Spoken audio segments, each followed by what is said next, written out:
Welcome back, amazing viewers. Before we dive into this heartfelt and eye-opening story, make sure to subscribe for more inspiring, thought-provoking, and unique content right here on the channel.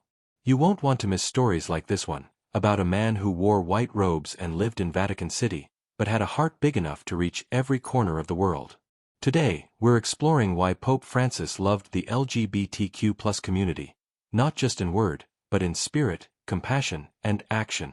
It all started with a single sentence, one that echoed through history and shifted the atmosphere within religious spaces: "Who am I to judge?" With those 5 words, Pope Francis cracked open a centuries-old door that many had kept shut. He wasn't redefining doctrine, but he was redefining dialogue. And that mattered.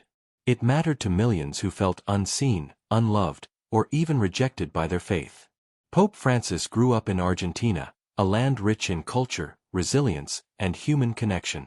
There, he encountered all walks of life, from the wealthy elites to those on society's margins. From his earliest days as Jorge Mario Bergoglio, he developed a deep empathy for people. Not categories, not labels, but actual human beings. And that empathy never left him. When he stepped into the papacy in 2013, he didn't bring a throne mentality, he brought a shepherd's heart. And when he looked out into the world, he didn't just see Catholics. He saw children of God, no matter their sexual orientation or gender identity. LGBTQ+ people around the world have faced decades of discrimination, rejection, and isolation, often from their own communities of faith. But Pope Francis seemed to look beyond the traditional rhetoric. He saw real people, with real hearts, real pain, and real stories.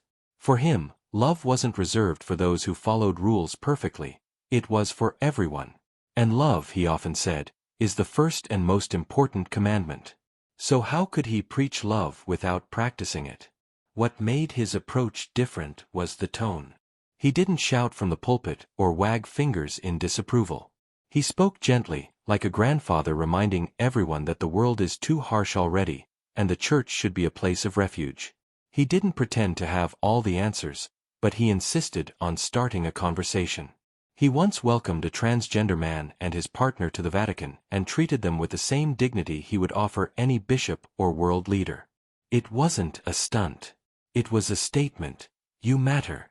Pope Francis believed in encounter, that's what he called it. The idea that real change, real understanding, happens when people meet each other face to face, heart to heart. He encouraged Catholics to engage, to listen, to walk with those who feel excluded. He didn't want a church with closed doors and locked hearts. He wanted a church like a field hospital, where the wounded could come as they are, not be turned away at the gate. He also knew the difference between doctrine and pastoral care. While official teachings remained conservative, his pastoral approach was radically inclusive. He often criticized the church's obsession with rules, saying, "We have to find a new balance, otherwise even the moral edifice of the church is likely to fall like a house of cards." To him, mercy and compassion came first. He believed people didn't need to be perfect to be welcomed, they just needed to be seen. And let's not forget his personal letters and messages. Over the years, Pope Francis wrote to LGBTQ+ individuals, families, and organizations. One gay man from Spain who wrote to the Pope received a handwritten response, one that simply affirmed his dignity and God's love.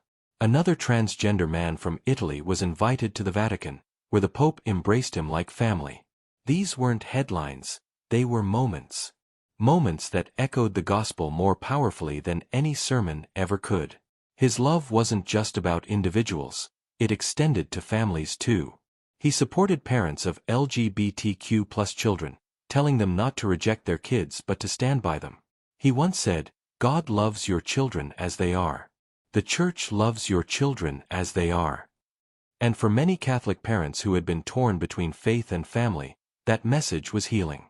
It gave them permission to love without guilt and to embrace without fear. Pope Francis also understood that silence could be as damaging as condemnation. That's why he chose to speak. Not always loudly, and not always with policy shifts, but with consistent, compassionate presence. In a world where LGBTQ+ people are still criminalized, still hurt, still pushed to the margins, his voice mattered. It gave hope, it sparked dialogue, and it softened hearts, both inside and outside the church. His support wasn't perfect. There were moments of tension, times when people hoped for more radical action. But love isn't about being flawless, it's about being faithful. And Pope Francis was faithful to the belief that every human being is made in the image of God, that every life is sacred, that no one is beyond the reach of grace. His papacy opened space for LGBTQ+ Catholics to breathe, to pray, to belong. It didn't fix everything, but it started something. A wave of hope. A movement toward inclusion. A reminder that holiness and humanity are not opposites. That it's possible to lead a global faith and still extend warmth to those long cast aside. So why did Pope Francis love the LGBTQ+ community? Because he believed in the power of love to transform. Because he saw beyond orientation and identity to the soul underneath. Because he recognized that the church is strongest not when it builds walls, but when it opens doors. In a world filled with division and judgment, he chose compassion. In a church shaped by centuries of rigidity, he chose relationship.